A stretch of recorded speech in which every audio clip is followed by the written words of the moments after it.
an original MCM production.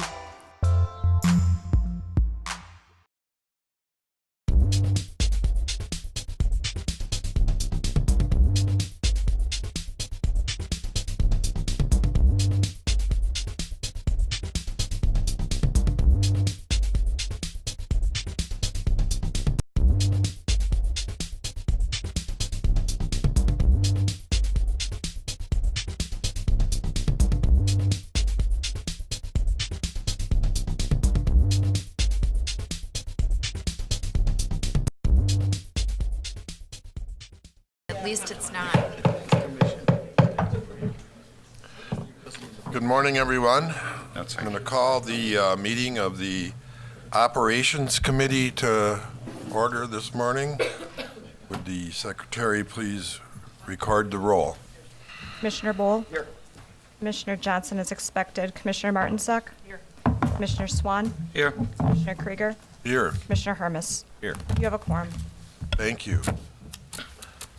Our next order of business is the approval of the proceedings of the regular committee meeting that was held on June 12, 2017. Is there any questions regarding those minutes?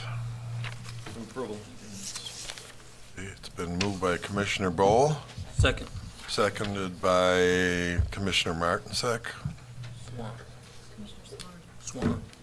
Either way, doesn't matter. Okay. Okay, I didn't hear it. I'm sorry. Commissioner Swan. And seeing no further discussion, I'll call the vote on that. All those in favor? Aye. Aye. Is there anyone opposed? Motion passes. Next item on our agenda is organization and administration. Kevin? We have the Green Luminary Report. I'm sorry, good morning, Commissioners. We have the Green Luminary Report award this month, and Lisa Sasso is going to provide that.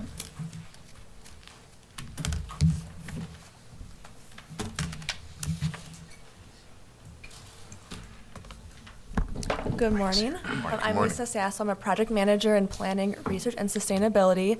Today, Julie Kaufman couldn't be here, but she wanted to let me know that she was very grateful for the award and that she appreciates everything that the district does for her. Julie has been a big part of green infrastructure in the Milwaukee area. She's funded several projects. Clock Shadow Creamery was our first luminary, and now we are awarding her house in Shorewood as the July luminary.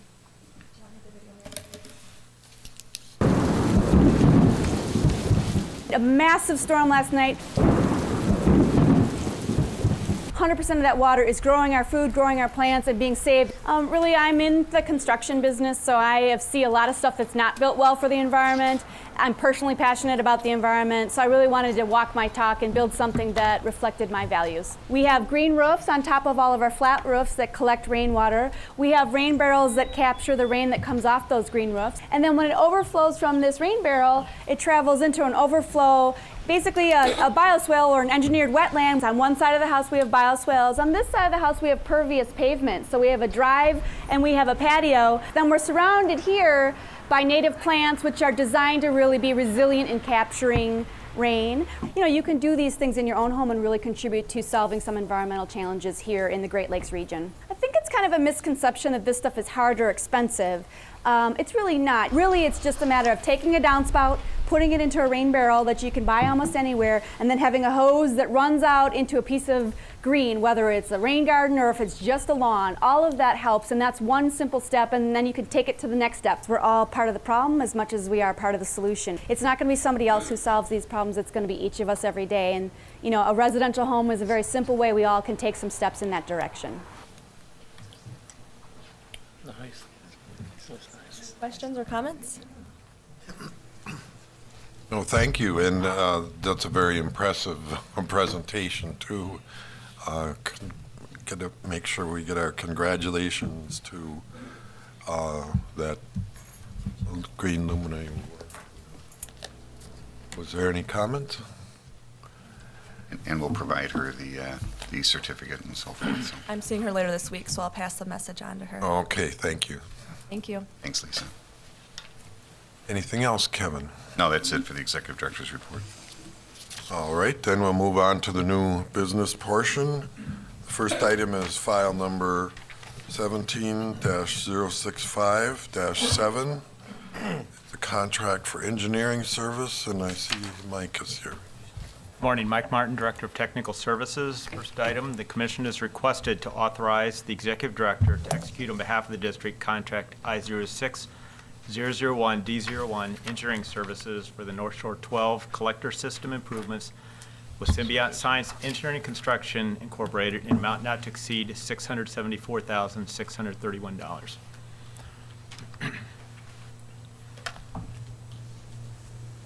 So the North Shore 12 system, first of all, some background, general background. Obviously, the district's responsible for gates, diversion structures, and near-surface collector sewers that ultimately take wastewater to our water reclamation facilities, the ISS or deep tunnel, or overflows to the rivers. The NS12 system is, and I'll have a map here in a second, is located near Capitol Drive, 31st and Hopkins. And it's a complex system. There's about 13 different structures and a series of sewers connecting the 13 structures, and they range from a 3-foot diameter to a very large 114-inch by 60-inch box culvert. Here's the system. There's Capitol Drive, Hopkins, 31st in there. So it's these collection, that's the NS12 drop shaft system, and there's, we call them the DS-145 system, and there's a series of sewers, and then an overflow that goes to Lincoln Creek if the overflow is necessary. Now this is just a schematic, I won't go through this, just to demonstrate that it's a very complex system and how it functions. It's very challenging from an engineering perspective to analyze how the flows occur and what happens during storm events. So the system, the way it's supposed to work is during wet weather, the flows start coming up at some point, the excess flows start going to the deep tunnel system.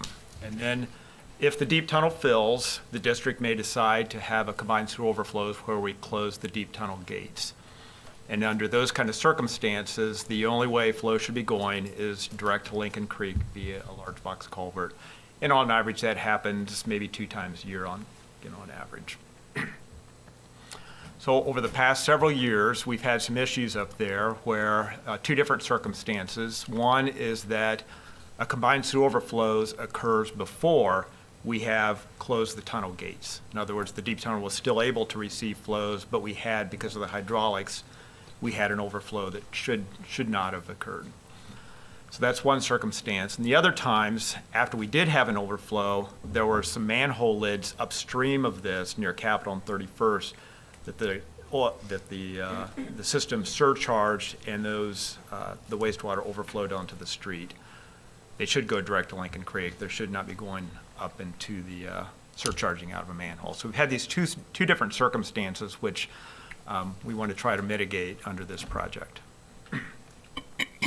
So we have performed some preliminary engineering analysis, and under that preliminary engineering analysis, we identified some preliminary alternatives, some initial recommendations, and this proposed contract here will build on those recommendations. Again, this is an engineering contract that's being proposed. So under the scope of this contract, there's we have project management, field investigation. We'll also do some preliminary design. We're also going to look at the property that the district just recently acquired at 4044 North 31st Street. We'll look to see if that might potentially have some use in helping us solve the problems here. Then they'll do final design. We'll have bid and award services, and then there's also engineering services during construction. So this is the property at 4044 North 31st Street. Again, it's very close to our sewers up in this area. And again, we'll evaluate to see if there might be some potential use for that property. Projects within budget, the duration is about 3 years. After they complete the design phase under this contract, we'll publicly bid right now we anticipate a single construction contract. Can answer any questions. Questions? Commissioner Martinsek. I have one. First of all, I'm really pleased to see the stable of subcontractors that are Wauwatosa, West Atlas, Milwaukee, particularly because we're doing a project on 31st and Capitol. But one question I had, a couple months ago, we inquired about whether or not we could could start to see on these bids the past performance of these companies? You know, like, so has Symbiont worked with us before? What was the percent of SW remedies that they proposed versus what they actually did? yeah. And I'm just wondering about the timing on when we're going to start seeing that on these packages. Yeah, we can start doing it. I don't know if we do it on each individual package or maybe that cover slide that we do at the beginning of each meeting where we, show the overall percent SWMB. Maybe we could do it there, but we can, let us look at it and follow up. We can have it ready by September, the next commission cycle.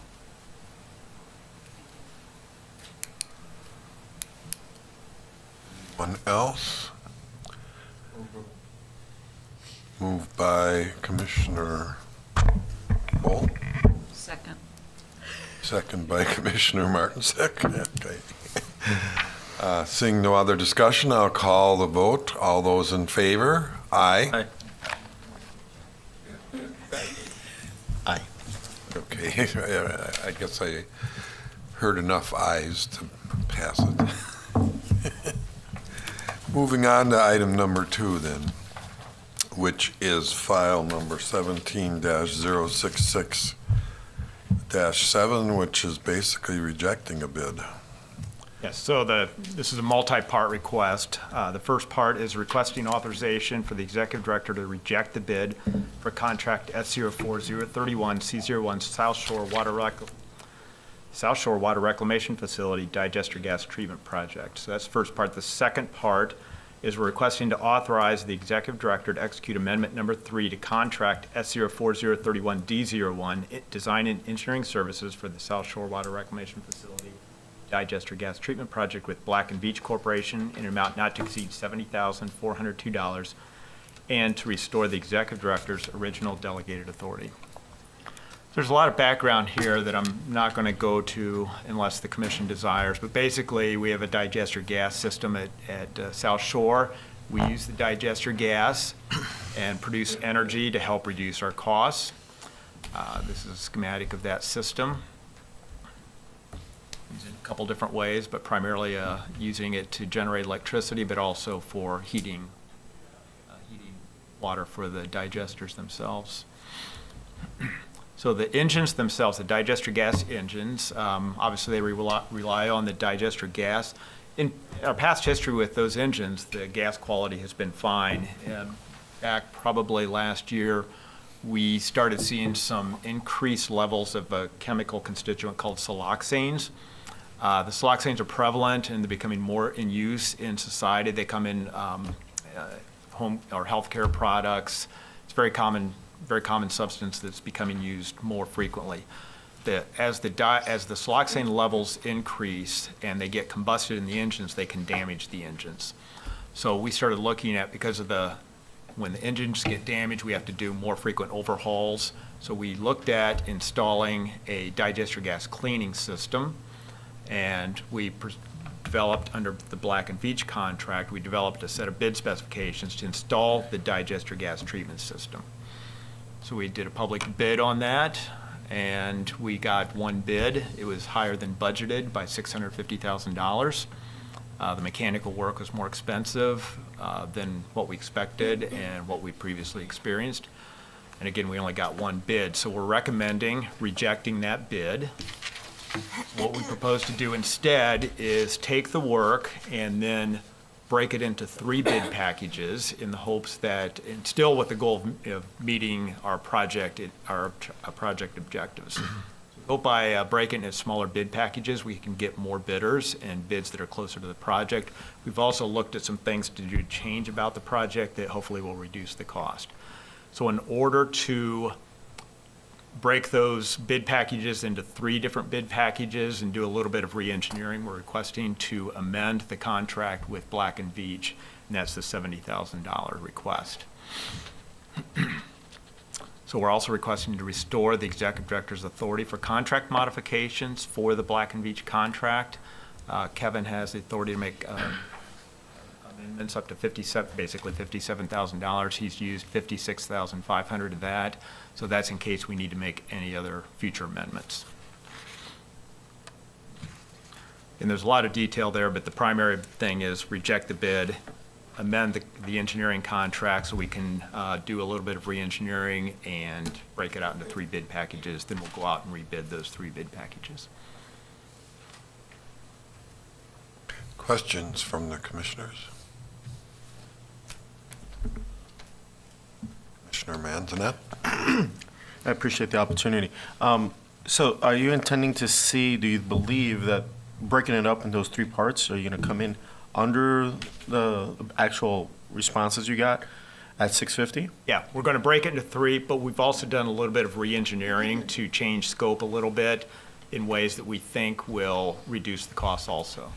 We had some discussions with the single bidder, and in talking to them, they identified some risks that were there that we had not previously identified, and we thought, yeah, there's probably some better ways to do this. So.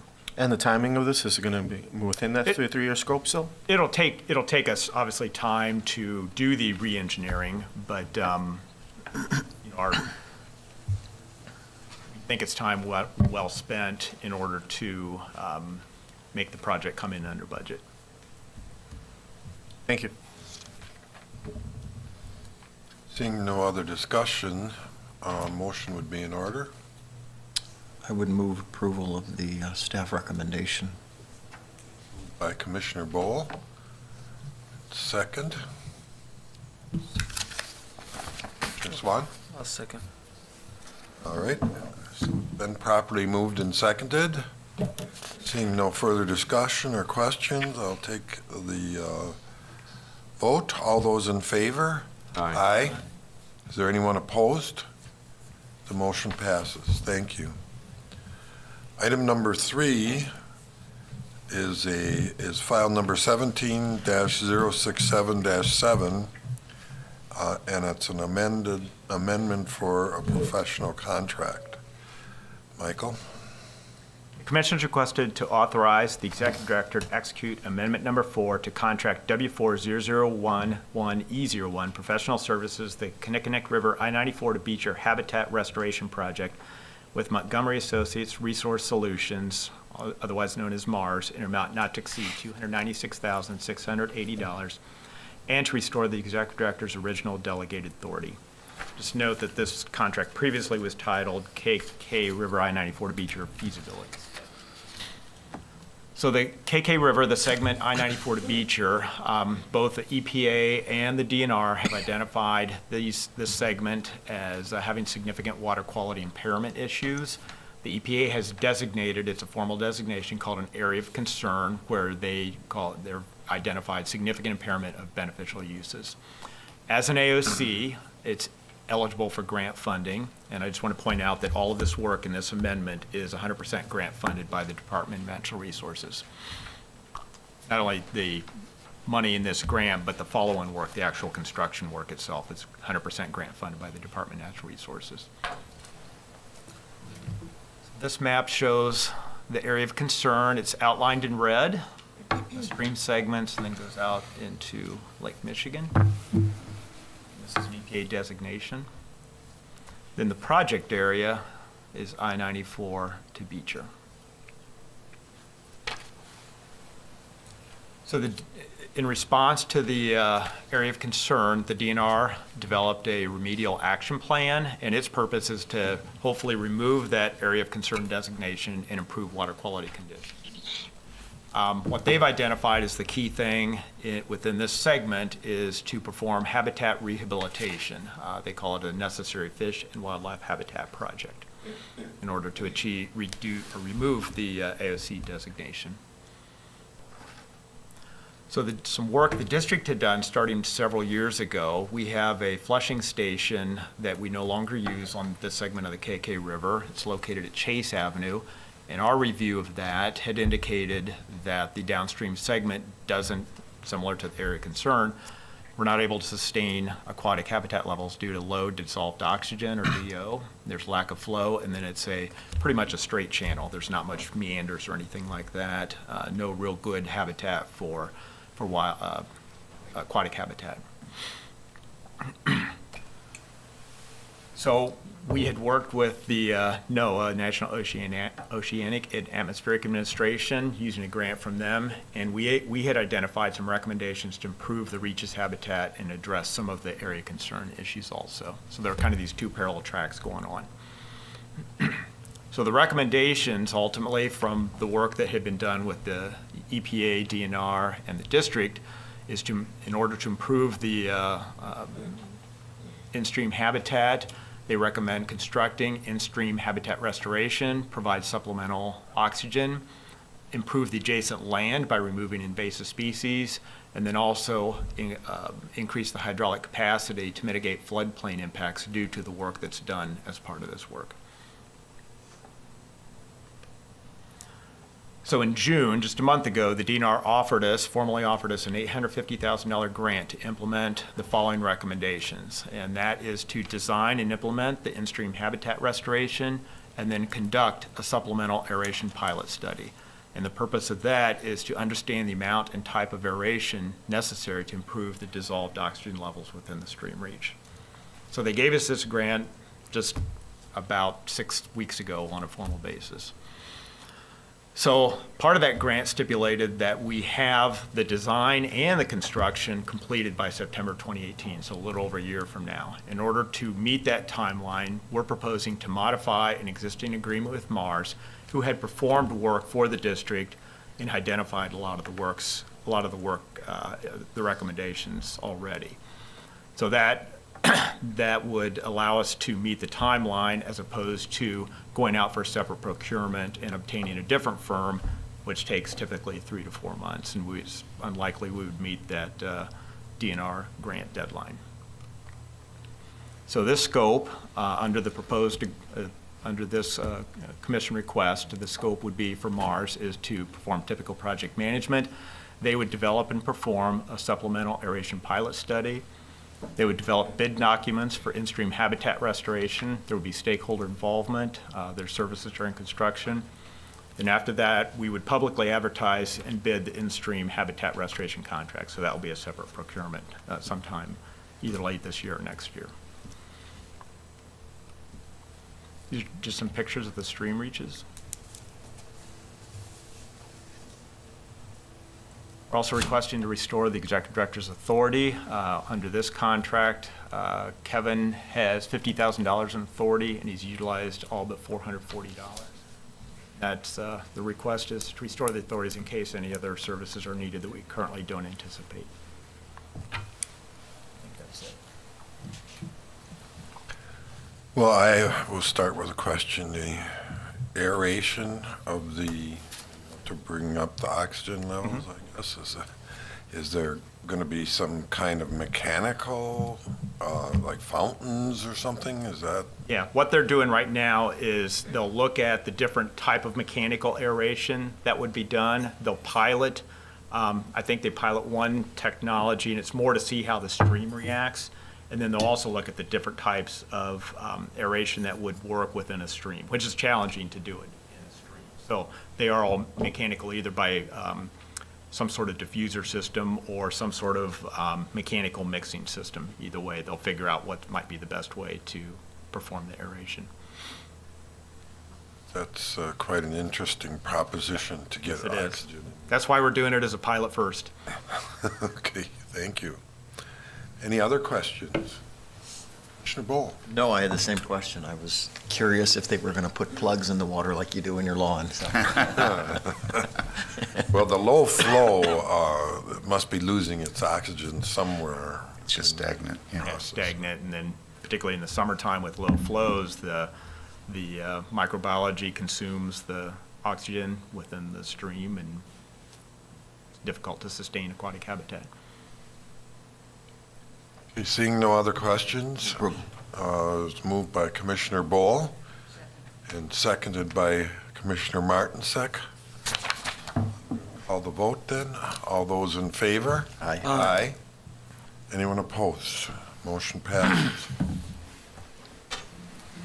Regards to item 4, file number 17-068-7, which is amending the 2017 capital budget And just a note here that at the commission, this will require a 2/3 affirmative vote for adoption. So, Michael, give us the details. First, the commission is requested to amend the 2017 capital budget and create project W40009 Jackson Park with a total project cost of $1,444,614, and to make a corresponding decrease to total project cost for project M99001 allowance for cost and schedule changes. Further, the commission is requested to authorize the executive director to execute on behalf of the district contract W40010E01 professional services for the 43rd Street Ditch and Jackson Park projects with HNTB Corporation in an amount not to exceed $2,587,407.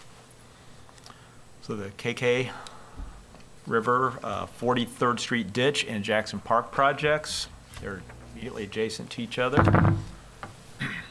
So the UP Railroad, Forest Home Avenue, 43rd Street, Lincoln Avenue.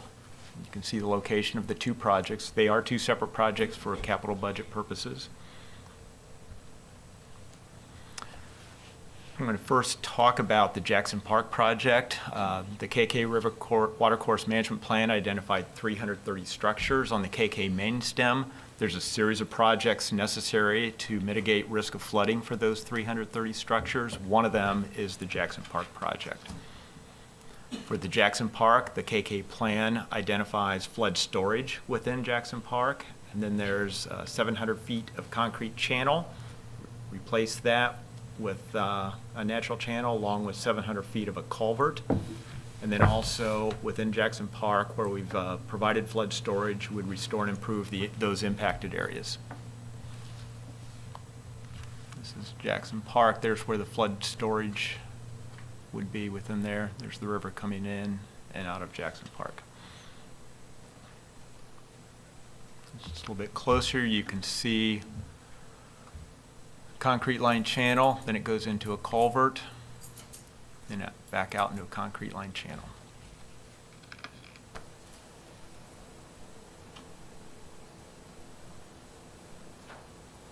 So that's the Jackson Park. On the 43rd Street ditch, we've identified flooding at 9 commercial structures, and then there's also roadway flooding at 43rd and Lincoln. So for the 43rd Street project, we recommend increasing the capacity of the culverts that the district owns under 43rd Street, Lincoln and UP Railroad. And then also there's 600 feet of concrete line channel. Replace that with a natural channel. Jackson Park is right down there. There's the culverts, concrete line channel, and culverts again. Some pictures of the culverts and ditch. So for this project, for this contract, how it's organized is for the 43rd Street ditch, we're only performing preliminary engineering. Then for Jackson Park, we're performing preliminary engineering, then design and bid documents, engineering services during construction, or ESDC. There is stakeholder involvement throughout all phases of this project. So this is some more detail on the preliminary engineering. They'll look at alternatives analysis for both 43rd Street ditch and Jackson Park on the flood storage, channel design, park improvements. Develop and implement a stakeholder public involvement plan. Look at some of the detailed geotechnical, soils, and environmental issues. Meet with regulatory agencies to identify permit, develop preliminary construction drawings, and then a preliminary engineering report. Again, that applies to both projects. Also includes developing a Jackson Park master plan. Under previous work we had with the county, we had developed a draft Jackson Park concept plan. Under this contract, we'll finalize that and turn it into a Jackson Park master plan. And the purpose of that is because we're doing extensive work within Jackson Park. We want to make sure it fits within the context of a long-range plan for the county. In the commission packet, there is, I'm not going to review this in detail, but that's the concept plan. The details are shown in your commission packet. Then the Jackson Park final design, continue stakeholder public involvement, develop bid documents, final design report, materials management plan, because there will be lots of soils that will be be removed from the site, and we have to figure out where those are going to go and what the environmental constraints are, bid and award services, and then post-construction site assessments. So the Jackson Park improvements, again, on Jackson Park, we're designing improvements, and that design will follow the Jackson Park master plan that we'll develop. We will have to develop an intergovernmental cooperation agreement, or ICA, between the district and the county to identify funding, roles, and responsibilities of each party, because we will be doing work on their property. Preliminary engineering and design is 2 years. Engineering services during construction will be additional 2 years. After that, post-construction vegetation monitoring. So it's a long contract. The first part of this request was to create a Jackson Park project. I just point out this more, I would say, administrative in nature. We have a Jackson Park in our long-term, our 6-year capital plan. It's just not funded in the year 2017. The work on Jackson Park is scheduled to begin in 2018, but in working with the budget office, we determined it's necessary to create the project this year, and then we'll do all the budget adjustments as part of the 2018 budget request. So that creation, I would say, is more of administrative nature because the Jackson Park project is shown in the budget starting in year 2018. It's just the contract's being awarded in 2017.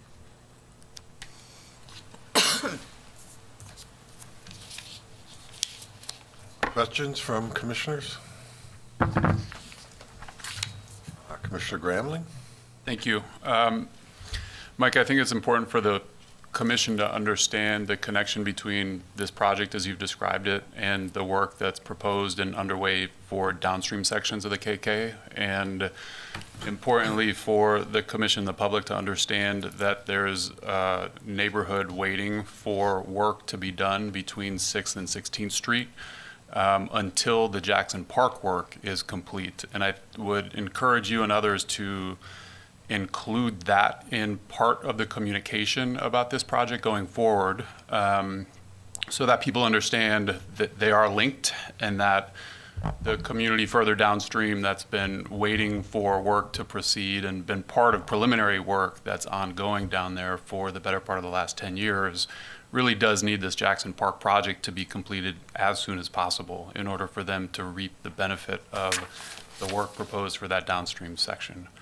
The scope of this project in Jackson Park now is really massive. And I think that one of the things, and I'm fully supportive of it, and I think ultimately at the end of the day, the kinds of improvements that will be seen in Jackson Park will be tremendous assets for the localized community and the broader community as well. Yet, when people start working in parks, I know there then is triggered a bit of a visceral reaction. And I think we need to be clear that we need this work to move forward quickly. We need to be respectful and inclusive in the work going forward as we have in the past, so that people understand and ultimately embrace the proposed changes that are coming to Jackson, and so that any concerns that do arise don't lead to further delays in work proceeding throughout the watershed. So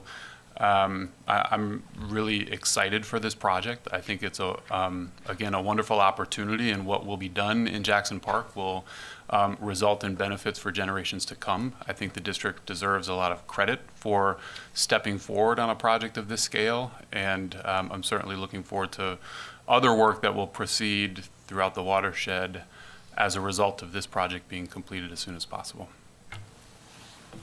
Thanks. That's a really good point on the sequence of the projects that this has to be done. The reason for that is we're providing some storage for the floodwaters in Jackson Park, and we have to do this first, because if we didn't do it first, there would be temporary increases in floodplains downstream if we didn't do this first. So it has to do with the floodplain regulations. But that's a good point. That's why we do regional planning watershed-based planning, is to make sure we understand how it all works together. And then we have to look at the sequencing to make sure we don't create temporary increases in downstream flooding. Thank you. Thank you, Mr. Chair. Thank you. Commissioner Manette. Thank you, Mr. Chair. I concur with Commissioner Gramling. I think the opportunity is a great opportunity. but we also have to be aware of the need for our communication, our ability to be transparent on the process. We fully understand it, but our community constituents may not. And that side of the town, the park is used regularly, right? So if there's going to be any interruptions and how that plays out to the overall good of the region, it's also going to be necessary. So I wrote down here, stakeholder involvement is going to be big on this one. And I'm aware of HNTV and their work and their willingness to go out into the community as well. But I want to make sure that we're being very, very clear that the marketing and the communication piece of this is going to be imperative to make sure that our constituents, our ratepayers, are fully understand and aware why we're doing it in this manner. Does that make sense? Absolutely. We completely agree. I just know about 2 weeks ago, Patrick Elliott, our project manager, was out in the community on Saturday afternoon on an event focused on the KK River projects. Looking for different ways to reach the community. The outreach will be the most important component of this project. The engineering, we can do that, but just making sure the public understands what we're doing, why we're doing it, and what the future benefits will be. You're both exactly right. That's really going to be the biggest piece. Okay. Thank you, Chair. Other questions? Oh, Commissioner Martin, second. And it doesn't have to be at a meeting, but can we see that public involvement plan when it's developed after this is? Absolutely. Is it still being developed? Okay, thank you. So that'll be developed as part of this project, and then we'll bring it back to you. Motion would be in order on this item. Second. By Commissioner Martinsek, seconded by Commissioner Bowl. Seeing no other discussion, call the vote. All those in favor? Aye. Aye. Opposed? Motion passes. And again, a note that needs 2/3 affirmative vote at the commission. Item number 5, file number 17-069-7, award of a contract for inline storage system crane rehab. Michael. Commissioners requested to award and to direct the executive director to execute on behalf of the district contract J06054C01 inline storage system crane rehabilitation project with Marshall Erecting Incorporated in amount of $1,127,171.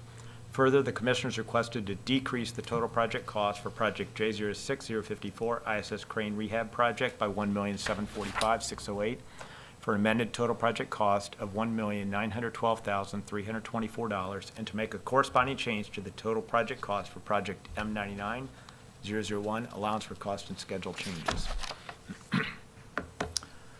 So the deep tunnel or ISS crane, it's at the downstream end of the deep tunnel. It's at Jones Island. I think Commissioners are aware of the deep tunnel pump station. It pumps combined storm and wastewater to either Jones Island or South Shore. So right upstream of that pump station, which is located 300 feet underground, there are a set of bar screens. And the purpose of those bar screens is to prevent large debris from getting into the pumps. These are very large. These are the 5,000 horsepower pumps, so it's important that we protect those pumps. So those bar screens help protect those pumps by catching large debris on it. So as material catches on those bar screens, you have to get that material off. That's where the deep tunnel crane comes into play. So that large debris is removed by operators using the overhead crane and a clamming bucket. That crane has been on operation for over 20 years. It's a corrosive environment. It sits right above the deep tunnel shaft, so there's hydrogen sulfide, airborne salt, familiar with the salt piles down at Jones Island. And just due to age, corrosion, and general wear, that crane needs an overhaul.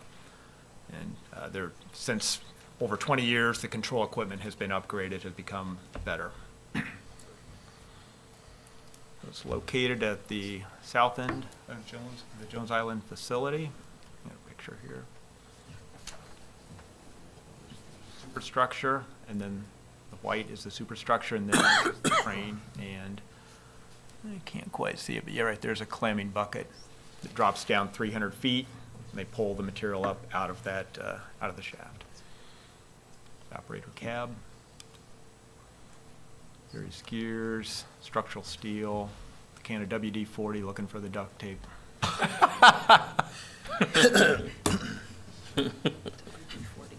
So the scope of this contract is basically an overhaul and rehab. Replace motors, controls, the cab, the variable frequency drives on the hoist, refurbish gears, refurbish the structural steel. We're also modifying there's 2 climbing buckets. They're going to modify it to improve our ability to capture material that floats. What happens now is they pull the crane up, the floating material kind of just falls up over the side. So we're modifying one of the buckets to help improve capture of that. And then also the deep tunnel shaft cover is pretty old and beat up, so we're proposing to replace that. That's what the climbing bucket looks like with how it will look like once we make modifications. And the deep tunnel cover. Low bid was less than budgeted by about $1.7 million. A lot of that was because we took some scope out of the contract. We originally were going to do a major cover on the superstructure, but we decided that wasn't necessary. The duration of this contract is 12 months. Answer questions. No questions. A motion would be in order. Moved by Commissioner Bowl. Second. Seconded by Commissioner Swan. Call the vote. All those in favor? Aye. Aye. Anyone opposed? Motion passes. Item 6, file number 17-070-7, the CMAR report for the Jones Island and South Shore water reclamation facilities. The Commission is requested to review the Jones Island Water Reclamation Facility 2016 Compliance Maintenance Annual Report, or CMAR, and to authorize the Executive Director to transmit the attached Jones Island CMAR to the Wisconsin DNR by July 31st, 2017. The Commission is also requested to review the South Shore Water Reclamation Facility 2016 CMAR and also transmit that CMAR to the DNR by July 31st.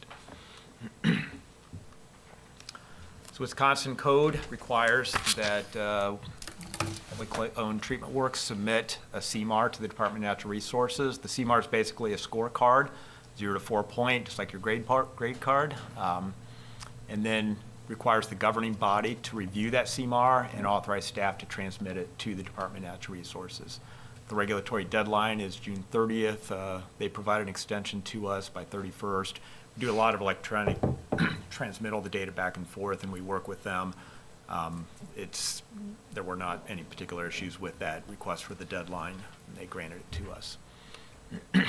So here's our 2016 scores, straight A's. Of course, everybody then focuses on the 1C that we got. By the way, it's 6 year in a row for straight A's for Jones Island. The South Shore, it's the influent loading, so it's the level of wastewater that comes into South Shore. It's above the design ratings. Now, there's 2 things going on there. First of all, if you look at our plant performance, what's going out, it far below what we're required to, what we're allowed to, the levels allowed in our plant effluent. So there's not a treatment problem. Secondly, we have looked at the sampling location at South Shore that we think perhaps gives some higher than probably what's really there readings from time to time, which pushes that our influent loadings up. We've changed that location and we anticipate in 2017 that the loadings to be lower than perhaps those high biased readings. So again, the key thing though is that our plant always meets permit. You can see our long-term record. Pretty good overall for both plants. The slightly below on South Shore, I think, has mostly been caused by the influent loadings being on the high side over the years.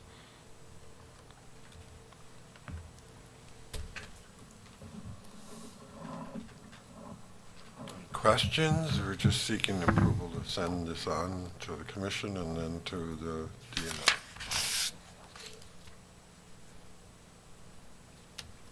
I'll make a motion that we approve item 6? Second. Moved by Commissioner Krieger and seconded by Commissioner Bowl. Seeing no other discussion, I'll call the vote. All those in favor? Aye. Aye. Anyone opposed? The motion passes. Item 7 is file number 17-071-7, and this is the TMDLs. And Mike, or no, Karen. Okay. Good morning. I'm Karen Sands, Director of Planning, Research, and Sustainability. The Commission is requested to authorize the Executive Director to approve and execute contract MO3059P04 with Southeastern Wisconsin Watersheds Trust, Inc., with an amount not to exceed $380,000, and supporting contract MO3059P05 with CDM Smith, Inc., with an amount not to exceed $70,000, and contract MO3059P06 with the Southeastern Wisconsin Regional Planning Commission with an amount not to exceed $50,000.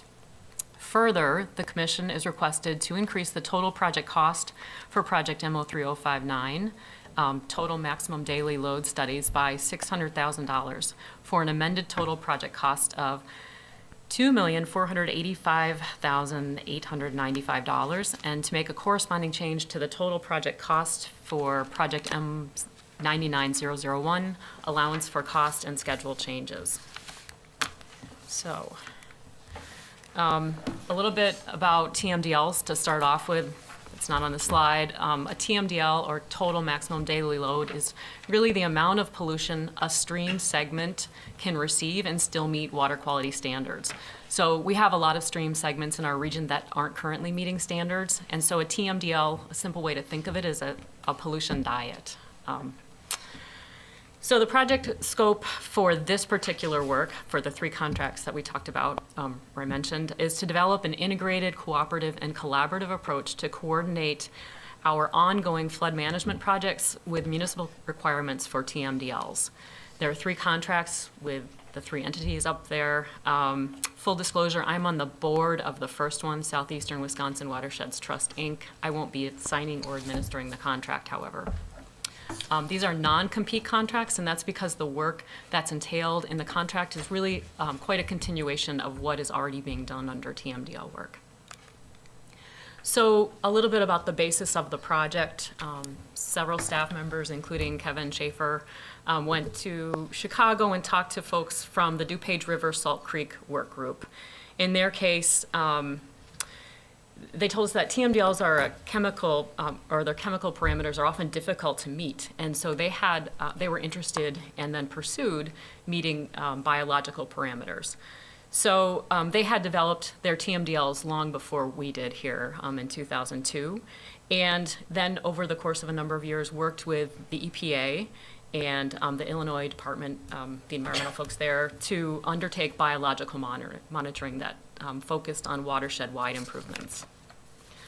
So using this guide as a model of success for us, we've started to look at the importance of looking at biological health in our watersheds. And it would be in addition to the chemical health, which is also regulated.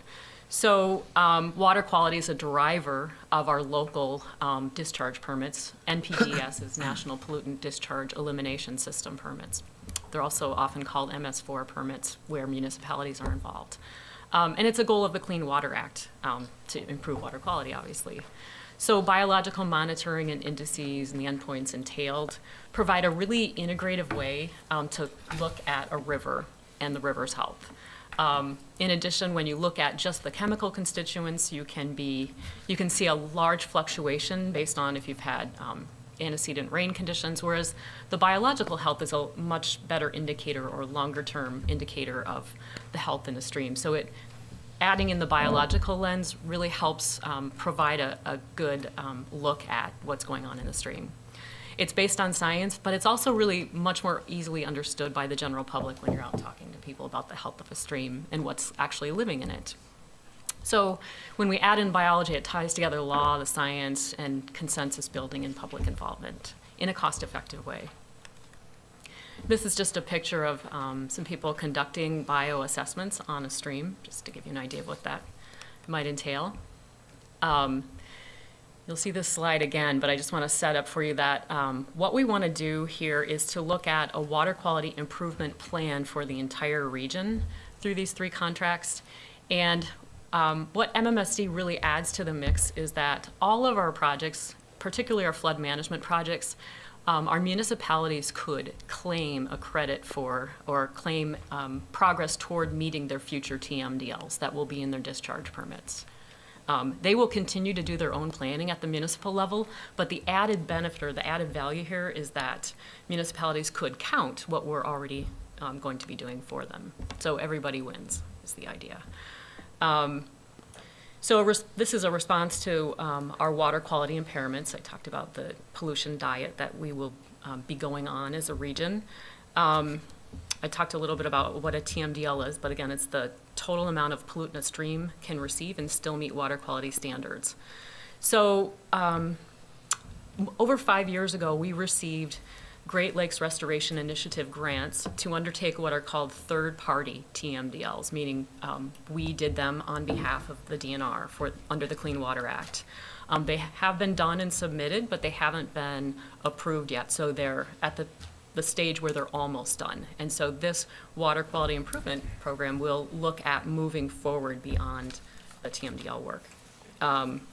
In doing so, we worked with CDM Smith. We looked at TMDLs for phosphorus, suspended solids, and bacteria in the Menominee, Kinnickinnic, Milwaukee River watersheds, and the estuary. And I know I'm throwing a whole lot of information at you at once here. When the TMDLs are approved, though, we expect that the requirements will be put into the discharge permits of municipalities. Those are the MS4 permits. There are several municipalities that are developing TMDL implementation plans now, and that work will continue. And there may be some municipalities that are not included in TMDLs that have existing impaired water requirements anyway as a result of their MS4 permits. So we have many projects that municipalities may be allowed to count toward compliance in the future.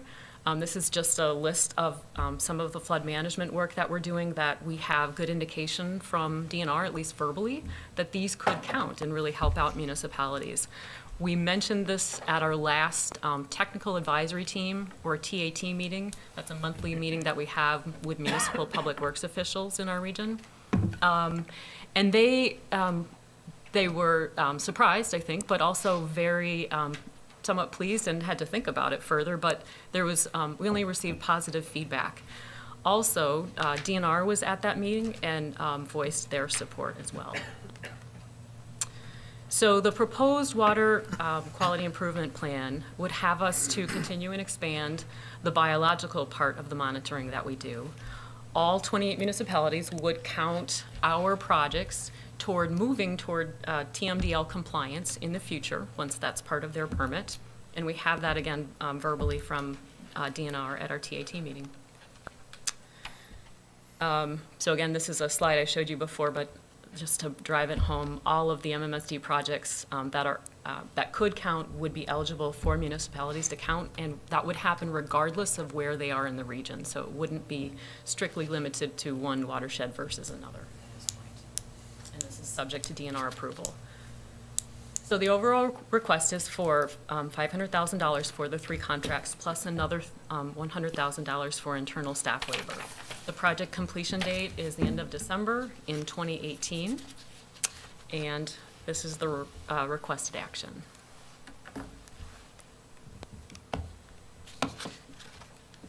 This is a different way, I see Commissioner Grayling.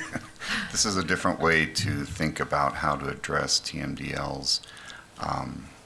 Number one, using biological indicators as opposed to just chemicals. So we still have the chemical, the total suspended solids, BOD, all of those. But now we would look at fish species, stream bank conditions, and so forth, along with other biological indicators. And as the TMDLs were developed and came out, the question in our minds was, how does a municipality receive credit towards compliance for work that the district's doing? They pay into the district, the work that we do, they should be able to count towards their compliance. They're still going to be doing their own TMDL implementation plans, but this is a way to really integrate what we're doing with the TMDLs and allow them to take credit for work that we're already doing. Mr. Ball? Thank you. Karen, maybe you can outline again the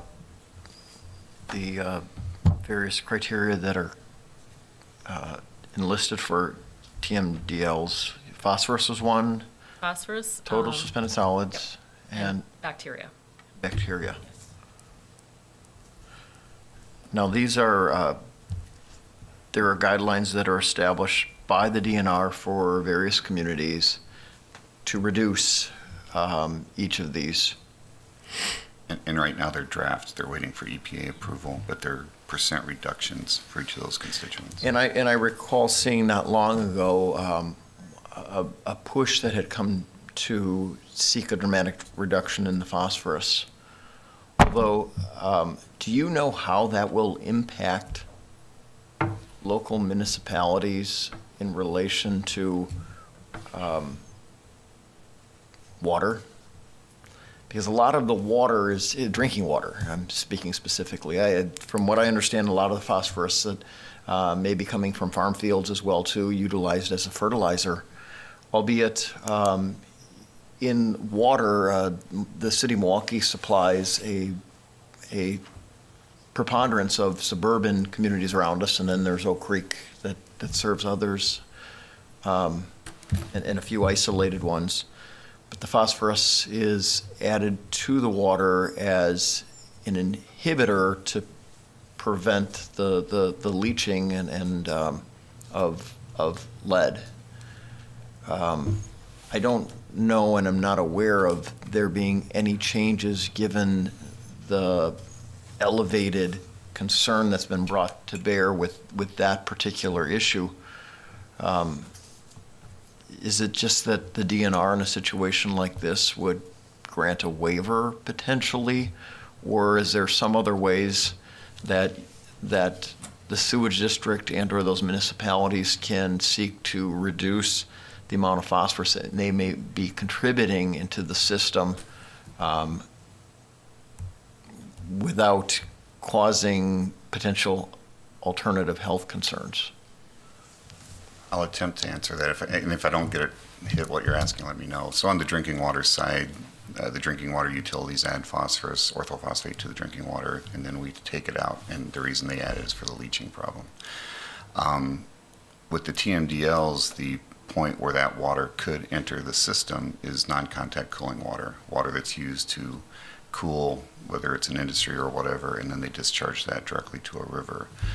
We are working, so I think to answer your question, one of the things we're working on right now is a rule change that we'll come to the commission with for public notice at the end of this year, and then probably come back in approval February or March next year, where we would allow non-contact cooling water to come into our system, and we would, of course, charge for that, but then that would take that phosphorus load off of the rivers.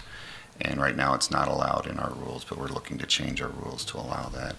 So that will help us address the drinking water side of the phosphorus issue. Okay. And we still have our phosphorus effluent limits, which you see every month at the plants, that are very, very low. So we're trying to address it in that fashion. Did that address your question? Yeah, it did. Okay. It did. Thank you. Any other questions? Yes, Commissioner Gramling. Thank you.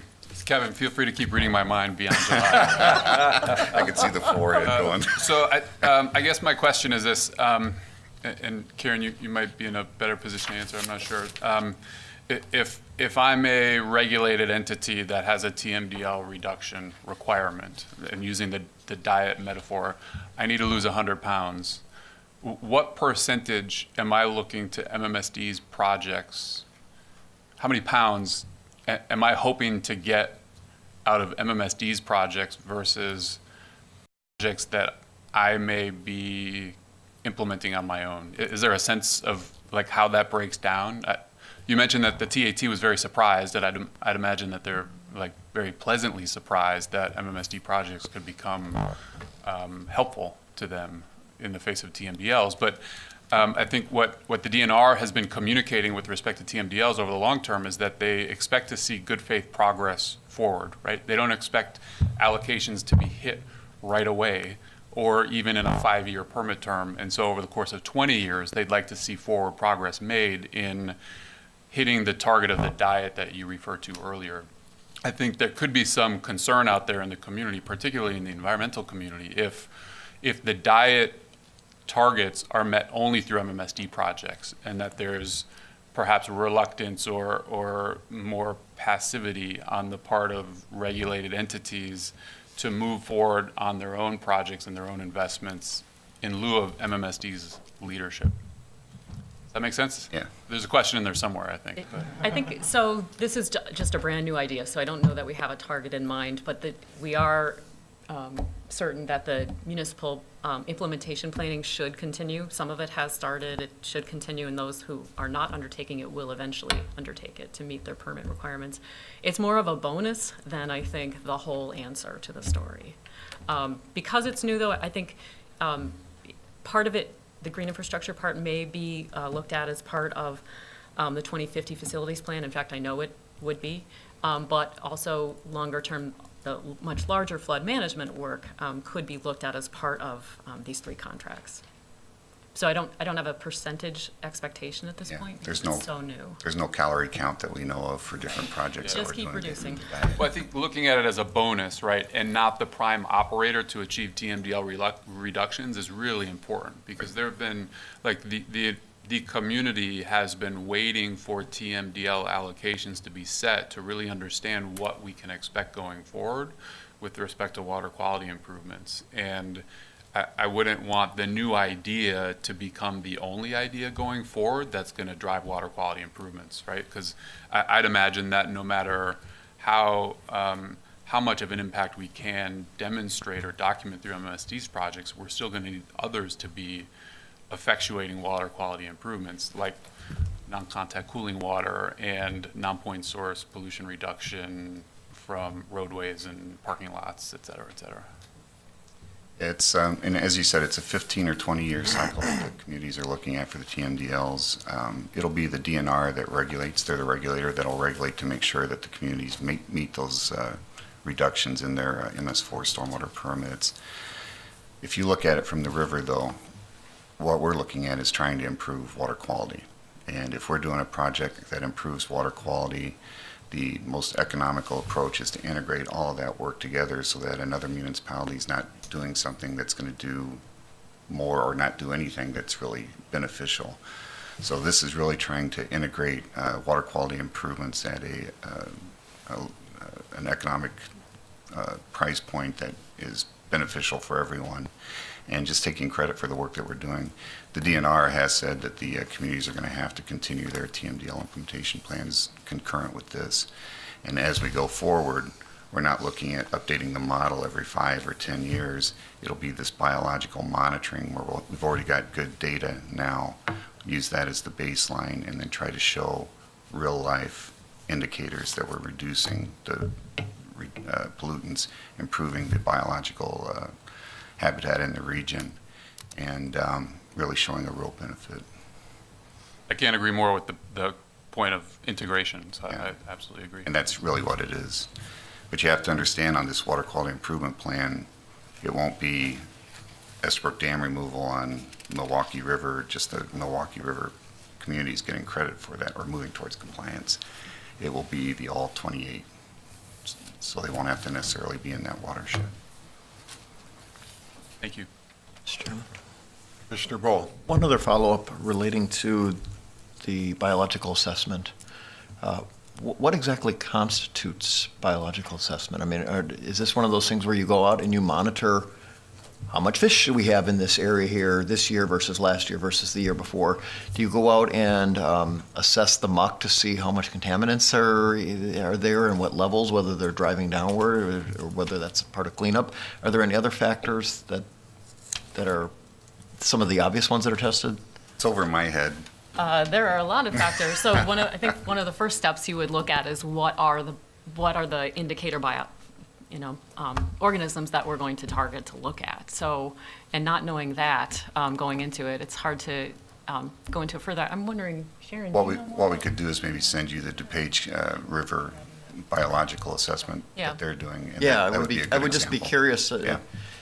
And the only other reason that I even pose that is I have to surmise, I may be correct, incorrect, but there may be more than one factor that may cause a population. You can count the amount of salmon or trout or salmon that is spawning and going upstream, but there may be factors in Lake Michigan that could reduce the population, which would reduce, where you would see a corresponding reduction coming upstream, as opposed to the cleanliness of the rivers or streams that they're going up. And I think your example of the muck is a good one. You could, if you could cut off all the pollutants that are going into the river today, there would still be that existing historic pollutants in the muck and the sediments, and having to do some work there. So that's why the biological looks at many indicators. But what we'll do is we'll send you the DuPage River, and that's an example of Great, what it would. thank you. Anyone else? Questions or comments? Approval. Was that Commissioner Bowl? Seconded by Commissioner Martinsek. Seeing no other discussion, I'll call the vote. All those in favor? Aye. Aye. Anyone opposed? Motion passes.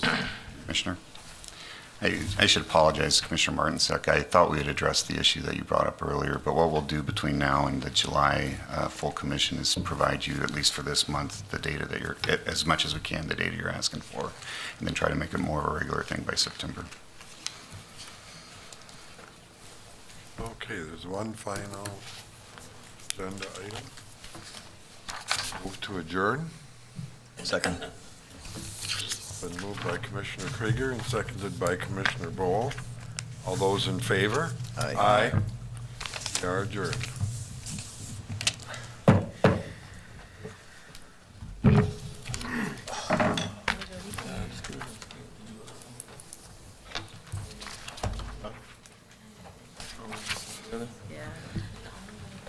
can take whatever, you're the chair.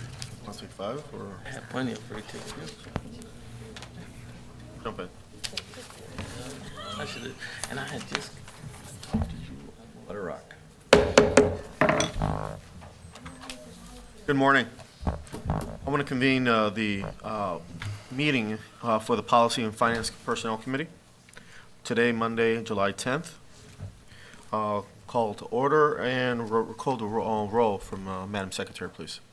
Commissioner Eli, Here. Commissioner Gramling, Here. Commissioner Perez, Present. Commissioner Swan, Here. Commissioner Manzanet, Here. Commissioner Hermes. Here. You have a quorum.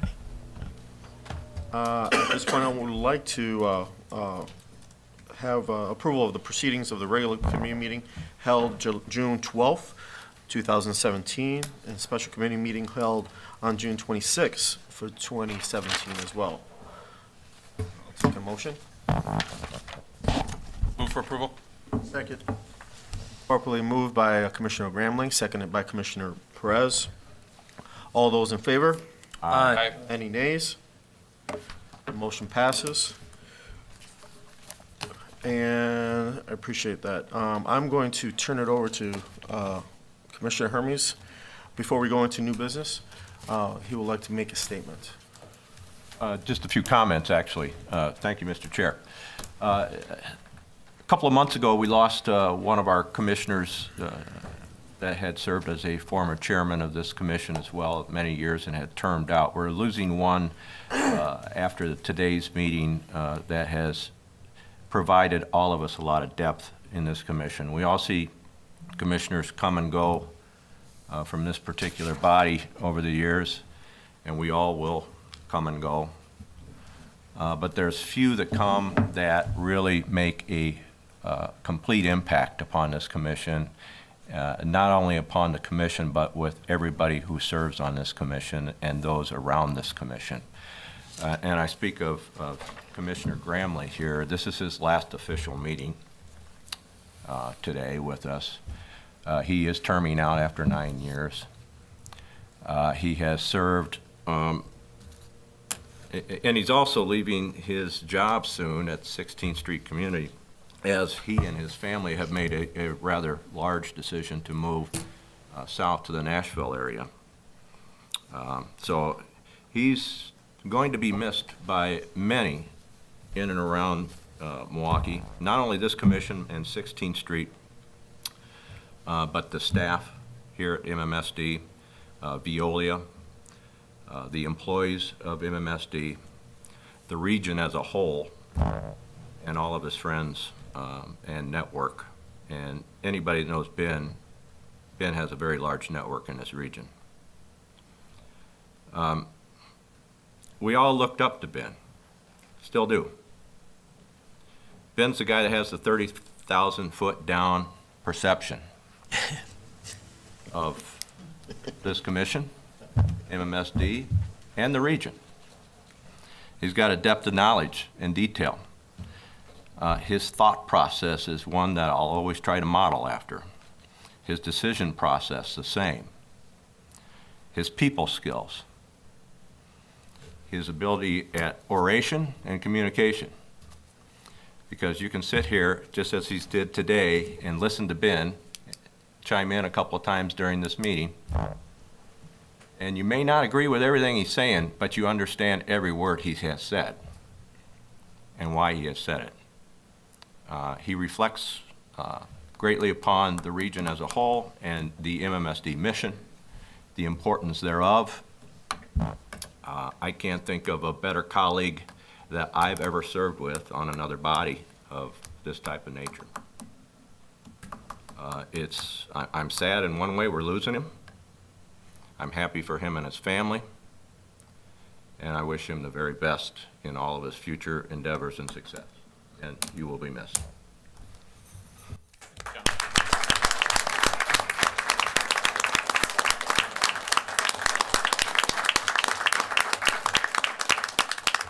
Mr. Chair, I yield the floor back to you.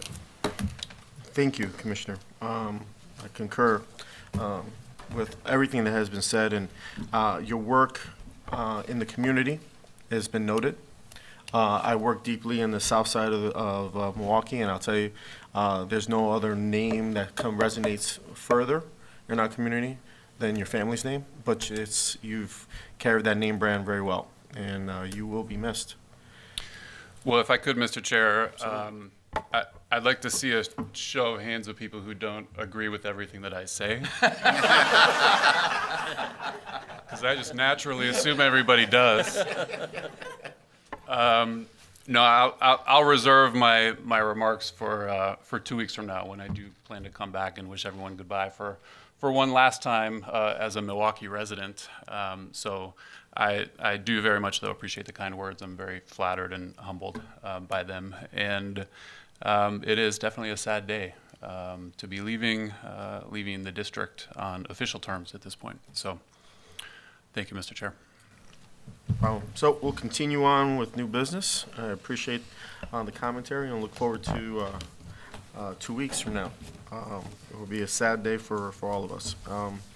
So new business, item number 8, 17-072-7, authorizing the executive director to reject the bid for contract. I'll turn it over to staff. Anna Kettlewell will present this. Thank you. Anna Kettlewell, Commission Secretary. The Commission is requested to authorize the Executive Director to reject the bids for Contract M01024C01 MMSD Headquarters Americans with Disabilities Act compliance entrance. The existing entrance to the MMSD Headquarters building and handicap parking areas do not meet the current ADA requirements in the Wisconsin Accessibility Code. The project was to revise the ramp and the stoop area to come into compliance. We're currently grandfathered under current regulations. The district publicly advertised and bid for the contract, but we only received 2 bids. While they were responsible and responsive, the bids were much higher than we had originally budgeted by nearly $125,000. So staff will rework the bid package to address some of the bidders' concerns about the project, and we will move forward, hopefully in the fall, to rebid this project. So we are asking simply to reject the current bids. Any questions? I have one. Is there a timetable or frame that we have to get this done in? No, there's no current timetable. We are grandfathered, so we simply do want to get it into compliance because there is deterioration to the current stoop and step, and we do have staff members and visitors who have complained about the ramp area. It simply doesn't meet swing requirements, and it's very steep. So it is in a state where we do need to address it very soon, but we're under no specific timetable to correct it. Any other questions? No? Seeing none, I'll entertain a motion. Motion to approve. Second. Motion was appropriately moved, glasses on here, by Commissioner Swan, and seconded by Commissioner Eli. Seeing no other further questions or concerns, all in favor of that motion? Aye. Any nays? Seeing none, the motion is passed for recommendation for full approval of the commission. Item number 9, 17-073-7, contract is M01026P01, MMSD feasibility study of combined cooling. I'll turn it over to staff. Good morning again. This is Karen Sands, Director of Planning, Research, and Sustainability. The Commission is requested to authorize the Executive Director to execute on behalf of the District Contract M01026P01, MMSD feasibility study of a combined cooling, heating, and power system for the headquarters facility project with Applied Technologies, Inc. in an amount not to exceed $195,984. So I'll start off by telling you, this is something that was brought to the Commission in March, and an award was approved to Rock Gap Engineering. That did not result in a signed contract. Rock Gap Engineering withdrew from executing the contract over insurance requirements. And so I'm back today with the same exact project with a number 2 bidder. The purpose of the project is to do a planning study to look at the viability of installing combined cooling, heat, and power here at the headquarters and the lab building. This would help us move toward attaining our energy and greenhouse gas reduction goals embodied in the 2035 vision. Just a little background, combined cooling, heat, and power reuses waste heat from power generation for building heat, as well as air conditioning and refrigeration. MMSD may offer this in the future if the feasibility study proves viable. Again, I mentioned that this was an award that the Commission approved initially to Rock Gap Engineering. At that time, Rock Gap's price was $199,329. This one is $195,984. They're simply the number 2 bid. This is just a site view of headquarters and the lab building. The lab is on the right. This is what the CCHP study would focus on. This is a diagram of tri-generation, which is also CCHP. Essentially, gas goes into the system and cooling, heating, and power, or electricity results. So the project scope would be an engineering analysis. It would look at the costs for a new fuel source. It would determine the energy demands of our 2 buildings here. And it would look at the return on investment for the project. Does this make sense or does it not? Again, these are 6 scope items, including a final report. This request is for $195,984, which is a little bit less than the number 1 proposer that we brought to you in March. The project duration is 12 months because we didn't get going when we thought we would. It's about 4 months behind, but there's not a regulatory requirement to do this. And the project is still within budget. Any questions? Seeing no questions, entertain a motion. Moved appropriately by Commissioner Perez. Second. A second by Commissioner Eli. Seeing no comments or questions, all in favor? Aye. Any nays? Seeing none, the motion passes for recommendation to the full commission. Item number 10, 17-074-7, award of contract P 2721, environmental services. I'll turn it over to staff once again. The commission is requested to authorize and to direct the executive director to execute on behalf of the district contract P 2721, environmental services baseline water quality monitoring within the Milwaukee River Watershed Phase 1 with Great Lakes Environmental Center, Inc., or GLEC, in an amount not to exceed $258,407. So this is a contract that would establish baseline water quality monitoring where water quality monitoring does not currently exist in some sub-watersheds of the Milwaukee River, Cedar Creek, Uleo Creek, Pigeon, and Mole Creeks, so those four. The award is recommended to GLEC. We received 6 proposers, and GLEC was the highest ranked proposer. This will allow us to have better capital planning for our total maximum daily loads, a project I spoke about earlier. It's sort of like a neon yellow is the area, the 4 sub-watershed area that we're focusing on.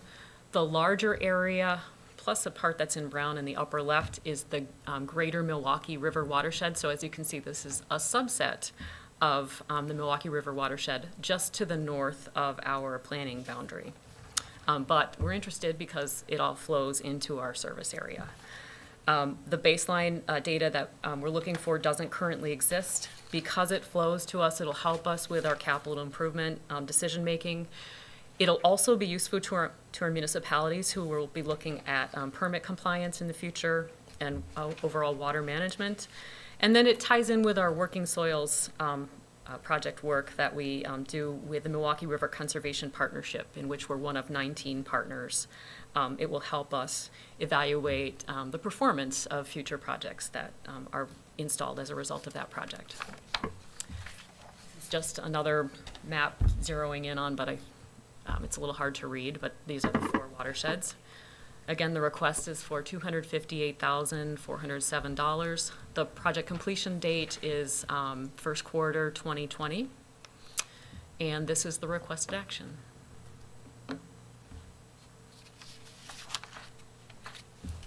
Okay. Any questions? Comments? Seeing none, I'll entertain a motion. Move for approval. Properly moved by Commissioner Gramling. A second. Second by Commissioner Swan. I'll call the vote. All those in favor? Aye. Aye. Nays? Seeing none, the motion passes for a recommendation to the full commission. Item number 11, 17-075-7, approval of amendment number 2, contract P 2655. I'll turn it over to staff. Good morning, Commissioners. Mark Kaminsky, Director of Finance and Treasurer. The Commission is requested to authorize the Executive Director to award Amendment Number 2 for $58,242 to Contract P-2655, a study related to the development of a methodology used to develop rates to recover operation, maintenance, and capital costs associated with infiltration, inflow, wet weather projects, green infrastructure, and nutrients, with Raftellus Financial Consultants, bringing the total contract to an amount not to exceed $559,328. Amendment number 2 includes the extension of a project completion date and changes the contract scope. The project completion date now will be January 31, 2018. The primary purpose of the amendment, though, is to demonstrate the impact of current monitoring system and provide a recommendation on whether additional monitoring devices would be required to improve its use for cost recovery. The amendment includes a preliminary analysis of 2 communities to show what data is available and how it could be utilized to develop a possible billing methodology. This analysis will help determine if the metering data is sufficient or if more metering is required. It will also help identify any concerns in the current data and what future efforts may be necessary to implement a new I&I incentive program. In general, the communities can be characterized as following in one of the following 4 categories. The first would be high percentage of meter coverage and I&I flows. Second, low percentage of coverage and low I&I flows. High I&I flows, the third would be high I&I flows and a high percentage of meter coverage. And finally, high I&I flows and a low percentage of meter coverage. Excuse me. I'd like to also point out that this is the second amendment. The first one was done under the executive director's authority of $45,500. But I also would like to refresh the commissioner's memories that when we awarded this contract, there was a side contract with Brown and Caldwell not to exceed $50,000. At the time when we awarded the contracts, we weren't, Brown Caldwell was involved with the implementation of the flow monitors, and we weren't sure if they could help or not. Well, it turns out our staff was able to provide a lot of information already. So we basically capped that contract and spent less than $5,000, so we're not going to go any more over that. And we're using staff and Raftellus to go forward with that. I'll answer any questions you may have. Any questions?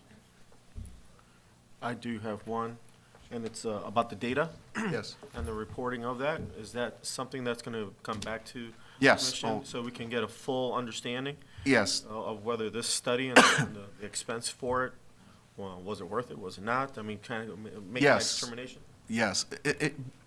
To refresh again the memories for the commissioners, prior to our implementing the flow monitors a few years back, the district had no way to track flows by municipality. We knew what our total flows that came in, and we knew what we were billed out, and it was basically the difference was I&I. And now we have flow monitors by sewer shed. There is some overlap between communities, and that's where we may have to put portable flow monitors, but we don't have 100%, and the flow monitors weren't initially put in with primary purpose for billing. We're trying to see if that information that we have, that we're getting, and we're just first now getting, I think we're into our second full year of data. We didn't have it. So we're trying to see if that data is acceptable. So not only would we need to bring it back to you, we would need to have meetings with the communities. We would need to go through all of this. So what we're trying to do now is to see, based on the study, and there are other things they're going to look at, but are the flow monitors a possible option to go forward with a new billing methodology, or we need to get additional, or it just will not work for whatever reason, and that's what we're trying to do. So we're trying to take two communities, one with good coverage and one with, and see how this would work out. The follow-up question to that is the technology. Is it working, and do you think that you're getting accurate information from the monitoring systems? Because I think there was a question about the technology itself. Oh, yes. And that was the testing phase of that. Right. Are you confident moving forward that you have the right technology at this point? We'll find out based on what they're going to be doing. Based on the completion date at the end of January 2018, probably between now and the end of the first quarter, we'll come back to the commission. So you're looking at, what, a 3-year possible sample study? No, it'd be less than 3 years. It'd probably be just two at most. 2. Okay. And I should point out too, if this is approved and the flow monitors can work, this isn't going to we're going to turn on the switch and go to a complete new billing method. There would be a phase in over, so this could be several years still down the road. It's just trying to determine if that approach, that path is the correct path and we need to go. Right. No. This is simply just to give us Yes. something, a reference point. We need to ask that question because now we have flow monitors. Prior to that, we didn't have the data to do it, but now we do, and then we want to see if it works. I just wonder if the 2 years is enough for you. I guess that's sample study. Mike, we installed the monitors at different times, right? Yes, they have different ages, so some go back probably 4 or 5 years. Yeah. Others Yeah. So depending on when we install them, we might have more data available. Okay. All right. I look forward to hearing back from the staff on that. Any other questions or comments from members of the commission? Seeing none, I'll entertain a motion. So moved. Good. Properly moved. Second. Properly moved by Commissioner Perez and seconded by Commissioner Gramling. I'll call a vote. All in favor? Aye. Any nays? Seeing none, motion passes for full recommendation for approval at the commission. Item number 12. Item 17-076-7, award of contract M03092 PO1, professional services for 2050 facilities plan. Turn it over to staff. Good morning, Commissioners. My name is Nadia Bogue. I'm a Senior Project Manager here under the Executive Director Division. So this item is authorizing the award of a contract for the 2050 Facilities Plan Regional Resilience Plan. As a little bit of background information, resilience is an individual, community, or system's ability to respond and adapt to shocks or crises and to treat them as opportunities for transformation and improvement. In the context of water, resilience is generally discussed in terms of vulnerability to climate impacts and natural disasters. Resilience encompasses the capacity of vulnerable communities to respond to shocks of all kinds. So some of the driving factors that are not only going to be used for this process, but are also being used worldwide to look at resilience and what that means for both our internal systems and then external factors are globalization. So our cities and communities are more and more interconnected. Urbanization. We're seeing projections for land use and population changes over time that will impact our ability to provide services to our customers. And then climate change. So we've talked a little bit about that today, but as you know, we're seeing variations in increases in rainfall and then increases in frequency of that rainfall. So these are the three main driving factors that we're looking at in how we can make a more resilient community and have the district be more resilient both internally and externally. So we're looking at this as a systematic approach. As you know, the district's undergone planning for the 2050 Facilities Plan. The 2050 Facilities Plan is specific to our internal risks, and we're looking at evaluating those risks in our conveyance, watercourse, green infrastructure, and treatment plants. What this regional resilience plan will do, will evaluate our external systematic risks, risks that we're not able to control or manage. Some of those risks include electrical grid outages, massive infrastructure failure, and climate change mitigation. So these two plans are tied, so internal and external risk, and what does that look like for the district? This resilience planning process is not an approach that the district is creating. This approach is being facilitated in over 100 cities globally right now with the Rockefeller Foundation under an effort titled the 100 Resilient Cities.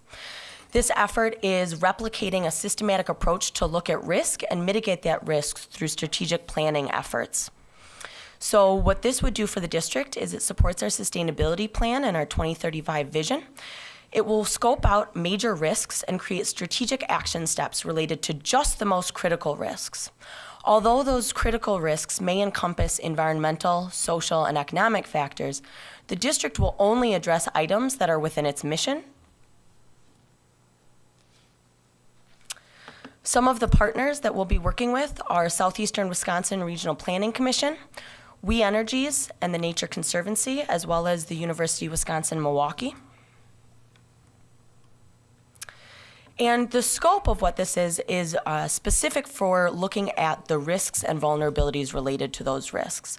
So this specific contract would include preparing preliminary risk assessments and analysis for the region, performing analysis of municipal, district, and regional plans to determine the existing risks and planning processes, create a risk inventory and identify the most critical risks, and then identify specific strategic actions related to those critical risks. The consultant would be responsible for preparing a report detailing the methodology and the results of this risk analysis and planning process.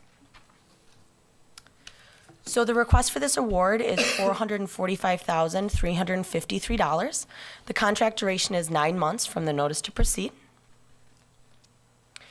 And the requested action would be to award this contract to Veolia Water North American Operating Services. Veolia was the highest scoring proposer based on a qualifications-based selection among 4 proposals that were received. And I can take any questions. And if, for some commissioners, back in 1998, 1999, we did flood management plans. We looked at the overall region for what we needed to do for flood management.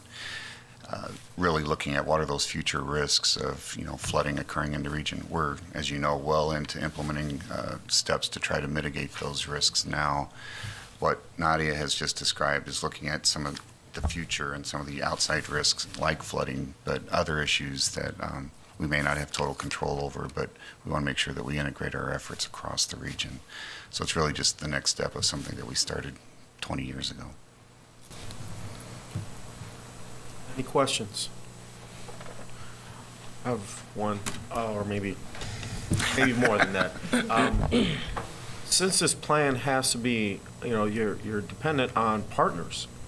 How's that collaborative, going to come about? And have you started those conversations? And they know they're going to be part of this study and with the contractor. How do you foresee that playing itself out? Because we're really kind of dependent on We Energies and others play a vital role as backup, right? Yep. So that's a great question. So there's a lot of planning and processes that have already gone on, both at the municipal level and then at larger levels. We don't want to reinvent the wheel. We want to use all of that. So having the partners at the table is really important because SewerPAC has already done very important work, as is We Energies, as of all of the municipal communities. So we want to make sure that we integrate all of those components into this planning process. As for the partners that were listed on the slide, including the University of Wisconsin-Milwaukee, all of those partners have been reached out to and have committed to this process. What that would look like in terms of participation in the process is two different things. So SewerPAC is going to be working with us to make sure that we have the right baseline data that's being integrated into our processes, as well as the right strategic planning efforts, and that communication would happen between Veolia, SewerPAC, and the project partners. Nature Conservancy has participated in robust strategies to integrate community opinions and municipal opinions, so they would be responsible for making sure that we heard from all the communities and made sure that their planning efforts and information were integrated appropriately. And then We Energies has a strategic plan that's outlined in their annual report to their board. And so We Energies last week agreed to participate in this planning process with us. And what participate looks like, to your question, Commissioner, is approximately monthly committee meetings that would be held where we would bring those partners around the table to get updates on the planning process, bring in any additions or adjustments that were needed, and then refine the process as it went through. UWM has signed on to a climate commitment that happened this past February. The climate commitment is looking at resilience, but only in the university system for Milwaukee. I've negotiated with them early on to do the same approach as ours, so their outputs will look different, but their approach and data will be able to be integrated appropriately in the same streams. So we'll be able to dovetail those two projects simultaneously. So they'll also be at the table. So we've gotten commitments from the partners that were listed, as well as UWM.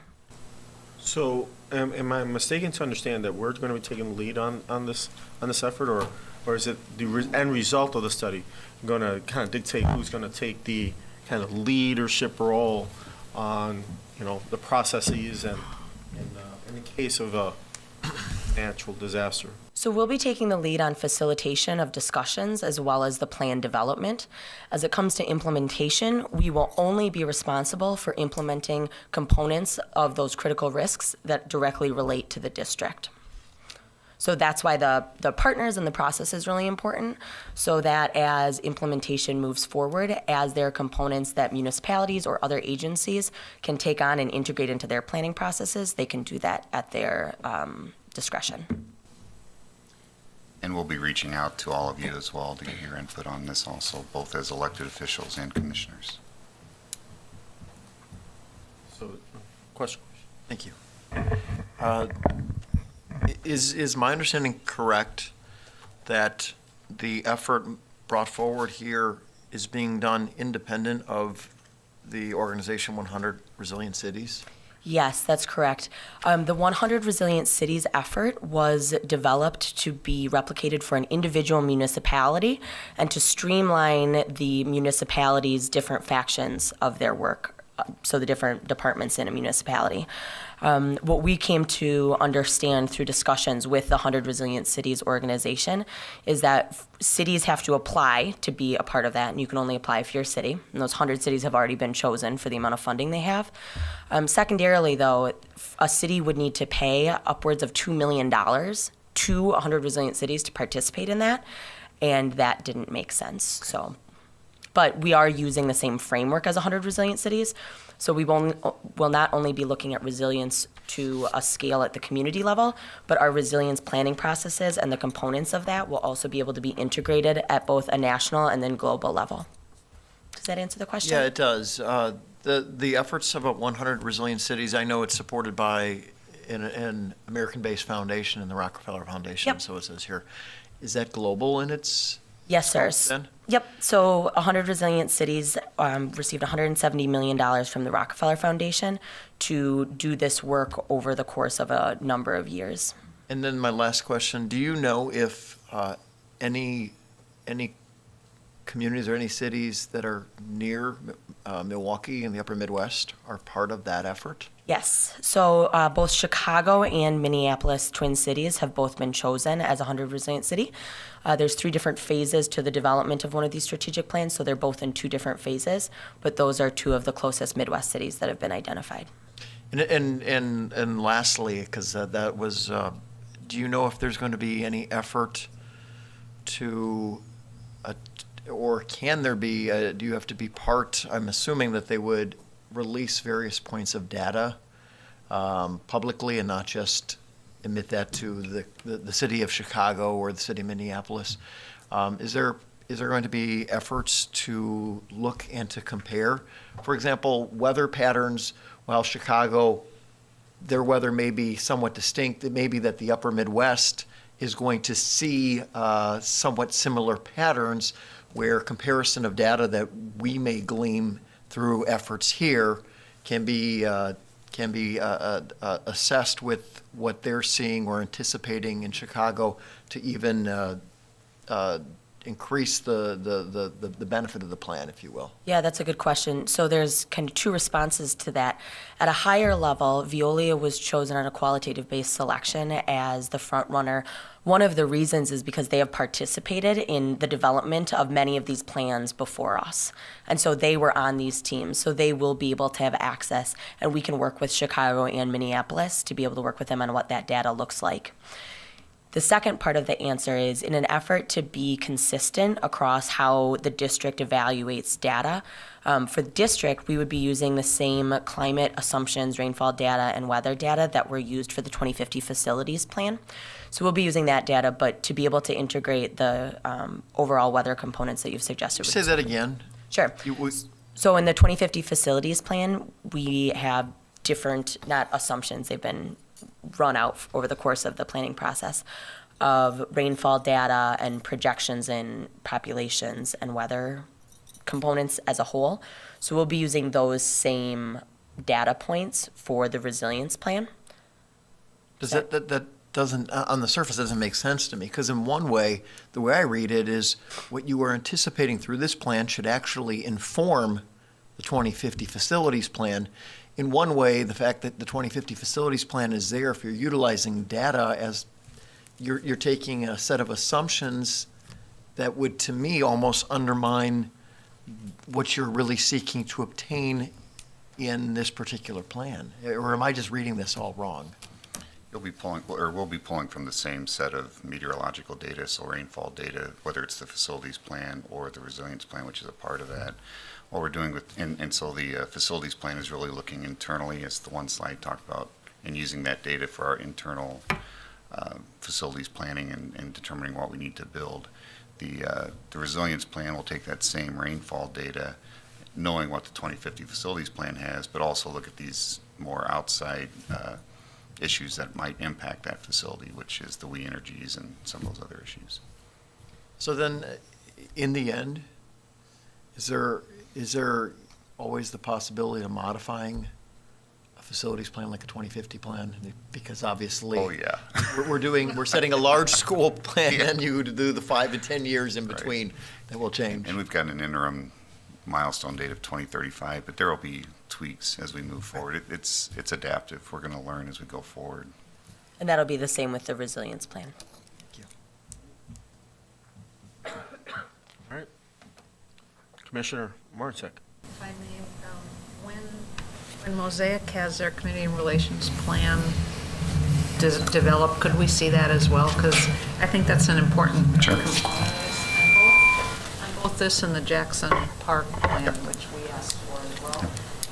You know, these are just initiatives that I'd like to go beyond that regional area for each of these pieces, because I think they're so important to the district's overall communications message on what's happening and what we're doing, and, you know, how you reach out to the community. And I think they both have interest to people beyond the geographic area of where the project is. So I'd love to see a draft of those plans when they're developed. Certainly. Thank you. Any other comments, concerns? If not, I'll entertain a motion. I'll move approval. Appropriately moved by Commissioner Gramling. Need a second? Second. And seconded by Commissioner Eli. Seeing no further questions or comments, I'll call all votes. All in favor? Aye. Any nays? Seeing none, the motion passes for recommendation for the full commission. We'll go into a executive director's report.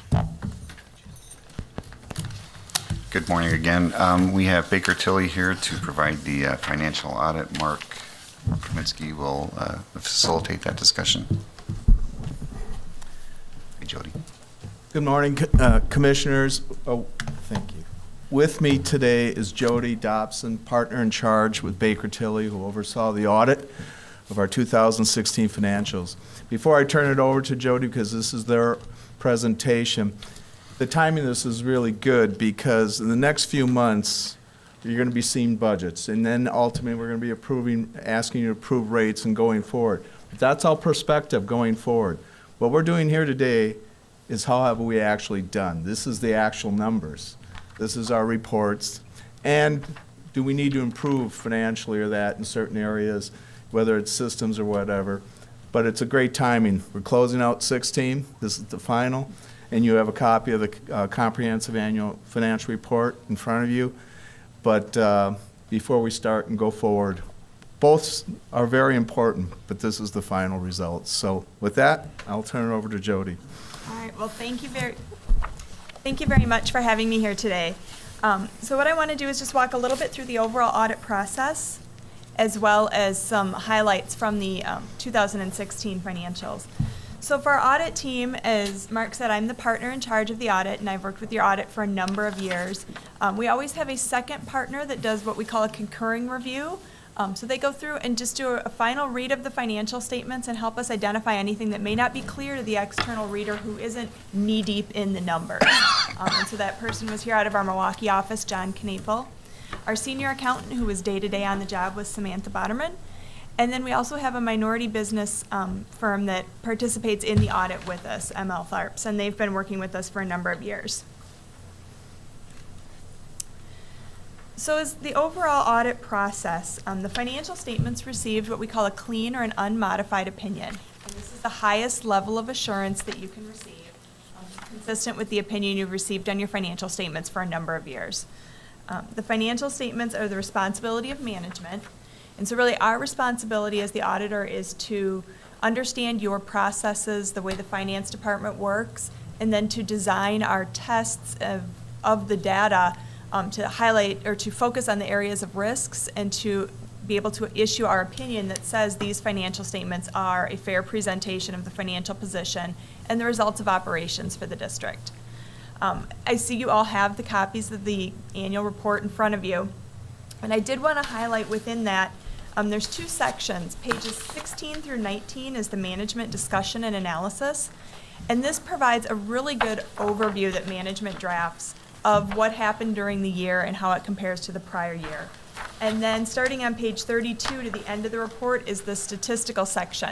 This provides maybe a broader perspective of up to 10 years worth of data of where the district has been. So While I know there's a lot of details in that document, if someone doesn't have time to go through the entire thing, or if you have a constituent who's interested, those are two areas that are really good to focus them on. This is the comprehensive annual financial report. The 2015 report did receive the GFOA Certificate of Achievement. That was the 38th year that you've received that award on last year's report, and I'm sure that this year's report will receive that as well when it's submitted. So that's a huge accomplishment for the district. As part of the annual audit process, there's two other items that we look at. The first is what we call a single audit. Because of the amount of federal funding that you receive, you're required to have a compliance audit with those federal grants or loans. We're happy to report that there were no findings with that process this year. So you complied with all of the requirements in that. And that's also been completed and filed. And then the second thing that we also do is the indirect cost allocation. This is something that's computed by management as an overhead related to those federal grants and awards. And so we do an examination to make sure that that's been completed consistently and is properly documented. And again, there was no issues with that this Can year. I just interject? What this allows us to do is charge support costs to capital projects where we receive clean water fund loans or federal grants. And although we're not required to have this part of the audit, we do that because we don't want to wait until years from now and find out we'd have a mistake. So again, we're very proactive, and it's a significant amount of dollars that gets charged through our support costs to these projects. So that's why we require this. So looking at the high-level results for 2016, and I've put them here next to 2015 for a bit of frame of reference. The operating revenues did increase, and this was consistent with the 2.5% budgeted increase, as well as the increase in waste loads for the year. Operating and maintenance expenses also increased a little bit over the prior year. There was some increases in finance, engineering, as well as the administrative expenses, kind of across the board, not one area that really jumped out here. And then depreciation expense continues to be adjusted as you invest in your infrastructure. Now, we show here there's an operating loss, but that includes the depreciation, and it doesn't include yet the capital charges, which are in the next line. So that while it's a required subtotal in your financial statements, we need to kind of clarify that. The property taxes and capital charges were very consistent overall with the prior year. And then that other non-operating item, the primary item in there is the interest on debt, as well as capital programs, such as your PPII program. So overall, we had a positive bottom line for both of the last 2 years. Then looking at the statement of net position, this is really a snapshot in time of where you were at year end. Unrestricted cash and investments of $25 million. I had to stop and think about my zeros. This represents 3.4 months of operating costs on hand. And the general recommendation is to have at least 3 months worth of reserves in your unrestricted reserves. In the prior year, you were right at that 3-month mark. So this is a positive item to show. And the next line then is the restricted cash and investments. All of your restricted funds were fully funded or properly funded at year end. And this decrease here really was the drawdown of the 2015 bond proceeds for ongoing capital projects, and that was as planned or anticipated in each capital budget.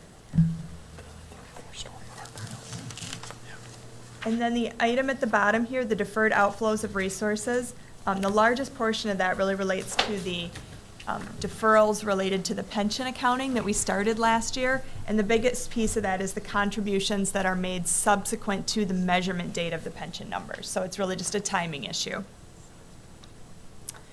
The other side of the statement of net position, long-term debt and intergovernmental loans, these decreased based on scheduled payments. And we have the post-retirement benefits. That's the annual adjustment related to the health care benefits. And the net pension liability is within the other liabilities. The increase there, again, is really based on that timing that we're measuring that liability as of 1 year prior because of when we're able to get information from the pension plan.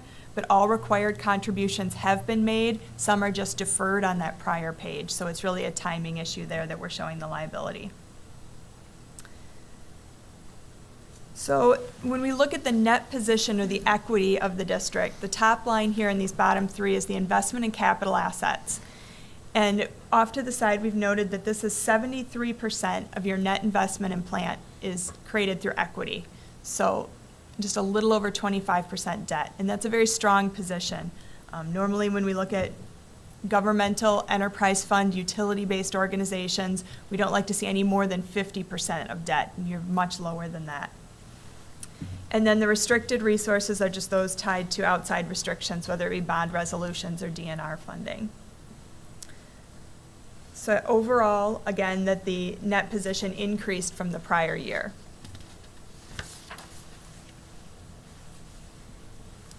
One other question that often comes up is related to your legal debt margin, because you do fund your capital infrastructure with general obligation debt. So we wanted to point out the calculation here is by state statute, your debt can be up to 5% of the equalized value. And we can see here that if we look at the actual outstanding debt, you're at just under 1.5% of your equalized value. So that's only 30% of your maximum allowed. So a very strong position there to be in.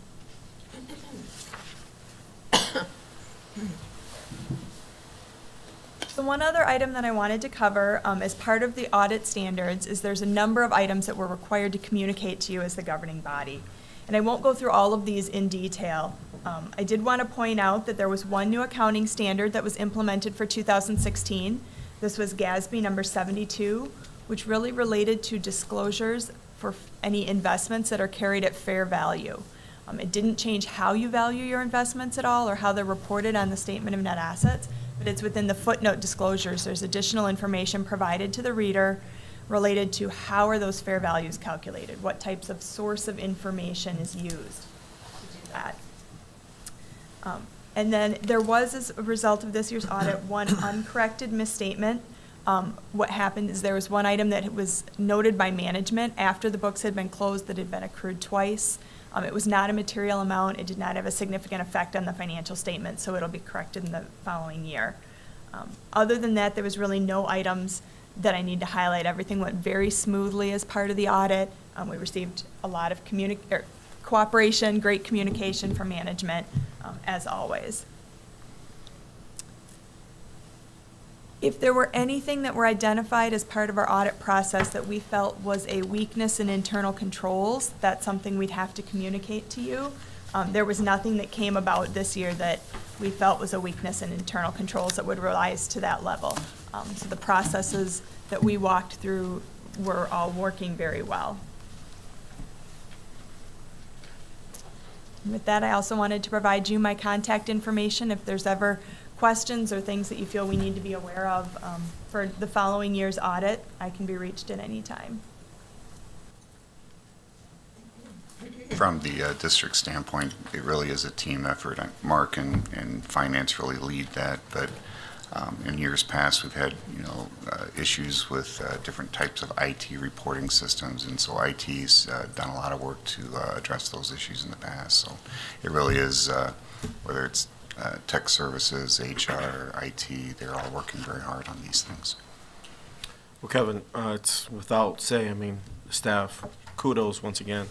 Well-balanced, favorable report.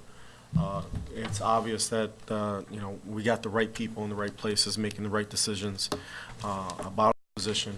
Strong report once again. Hopefully we can, get the good news out that, we're in a good position to move forward to address current issues and future issues potentially, and that we have the right people kind of driving that bus. And kudos to your staff, because I know there's a lot of work behind the scenes that we don't see here. That communication, I know there's a lot of calls and a lot of work behind that. So on my behalf, on the commission's behalf, congratulations. Thank you. Any questions? And that concludes the report. And that concludes our report. Outstanding. With that,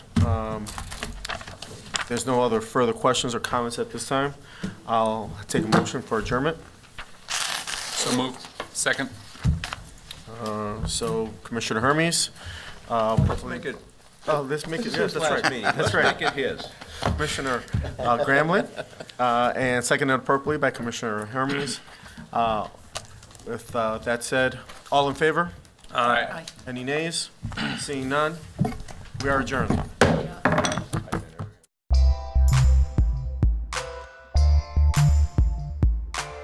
An MCM production.